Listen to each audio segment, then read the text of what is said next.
Welcome to the Deep Dive.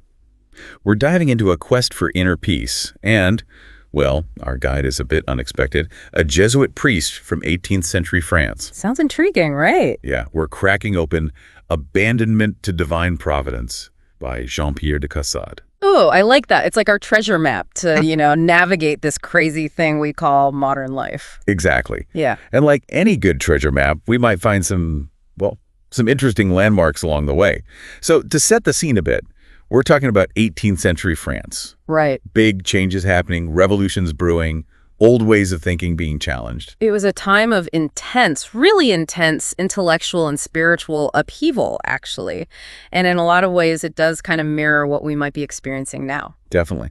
So with all that in mind, this whole idea of abandonment, well, it can feel, I don't know, a little intimidating. Yeah, it's a word that can make you take a step back. But de Caussade, he isn't suggesting we just give up on life. Okay, so what are we abandoning then?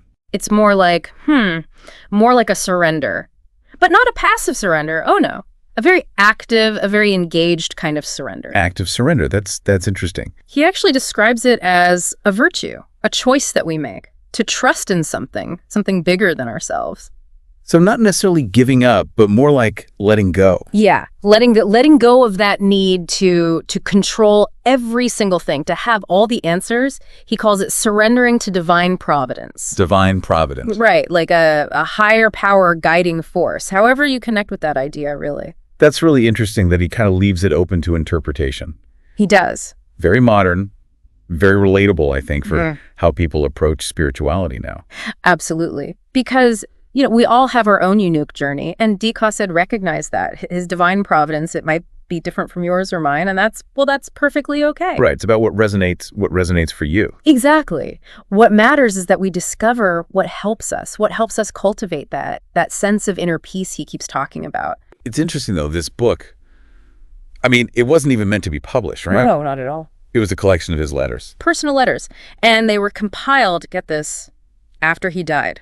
Wow. So what is it about these letters, about this personal touch, that makes his message, last? Why are we still talking about it centuries later? I think it's that he doesn't just talk in these big abstract ideas, He gets down to the practical stuff, actionable steps we can actually use to bring this abandonment, whatever that means for us, into our daily lives. Oh, so it's not just theory. He actually gives you a way to do this, to practice this abandonment. He does. In fact, he refers to it as a ladder to spiritual growth. A ladder. Like it's a process, it has stages. And the source mentions a few of these stages, like embracing the present moment. Oh, okay. Like being present, being mindful. That's huge now, right? Especially with, oh my gosh, with everything demanding our attention all the time. Yeah, right. And it's not a new struggle at all. And that's part of what makes his message so powerful, I think. We get so caught up in the past or worrying about the future. But de Caussade, this radical idea, surrender to now, trust that even when things are tough, even when things are confusing, there's a bigger plan happening. I love that. Trust the process. Yeah. Even when it's messy, even when it's uncertain. Yes. It's like he's giving us permission to, loosen our grip a little bit and just see where life takes us. Yeah.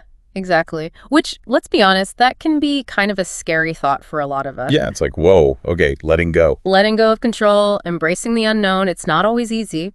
But, de Caussade, he doesn't pretend it is. In fact, the source even mentions that he specifically wrote for those who were, facing tough times, uncertainty, that kind of thing. So not just for people who are already like spiritual masters or whatever. Exactly. He wanted to reach the people who were struggling, the people who felt lost, overwhelmed.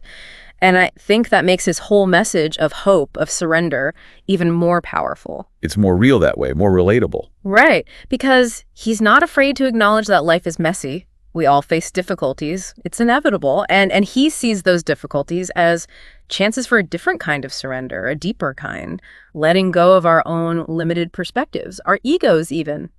That's a really interesting way to look at it. And that kind of leads us to another point, this whole idea of finding peace within chaos. Yes. It's like he seems to be saying that by, surrendering to divine providence, however we define that, we can find some calm, even when everything's going crazy around us. 100%. He even uses this metaphor, it's really beautiful, of a ship in a storm being tossed around.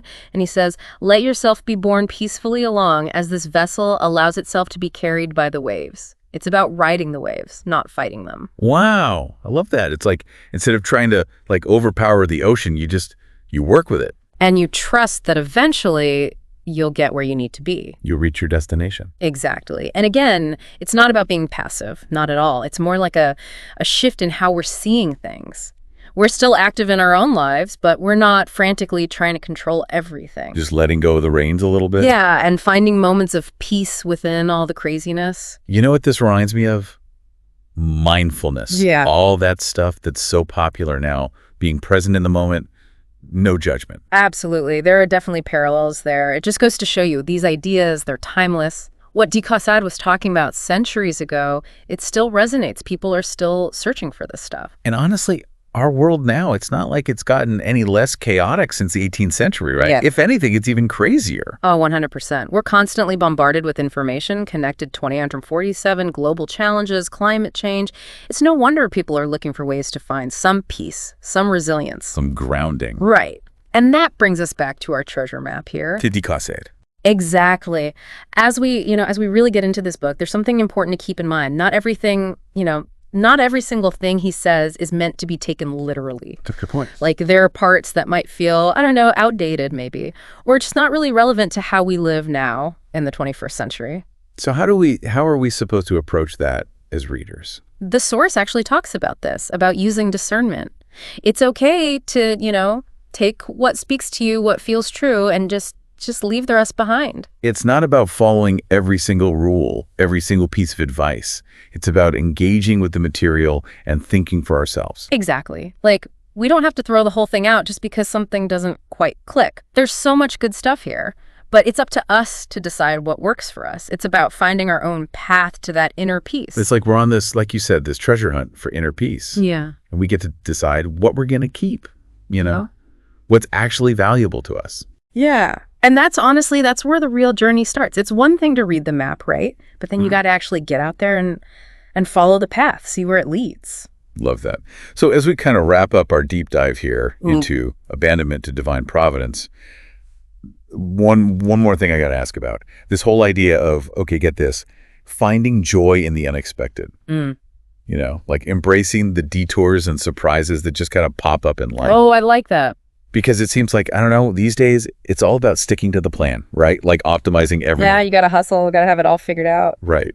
But de Caussade, he's saying, like, what if we let go of that a little? It's funny because when you think about it, it's like by surrendering control, by being open to those detours, we might actually discover things we would have totally missed otherwise. Totally. Like, we get so caught up in our own little plans, our own way of seeing things. And we miss out on the bigger picture. It's like that quote from de Caussade, the present moment is always full of infinite treasures.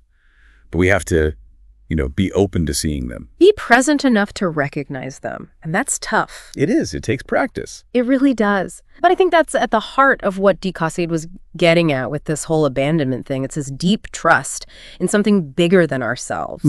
Letting go of our own agendas and just being open to the adventure of life. And that's something we can all do, It doesn't matter what you believe or where you come from. It's a very universal idea.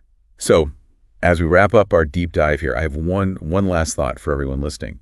If you were to really embrace this abandonment thing in your own life, if you were to let go of that need to have every little thing under control, what's one small step, just one, that you could take today to be a little more present, a little more trusting of your own journey? It's a great question. Something to think about, maybe even after this is over. Definitely. A lot to unpack here. Well, thanks for joining us as we explored Abandonment to Divine Providence. Until next time, keep diving.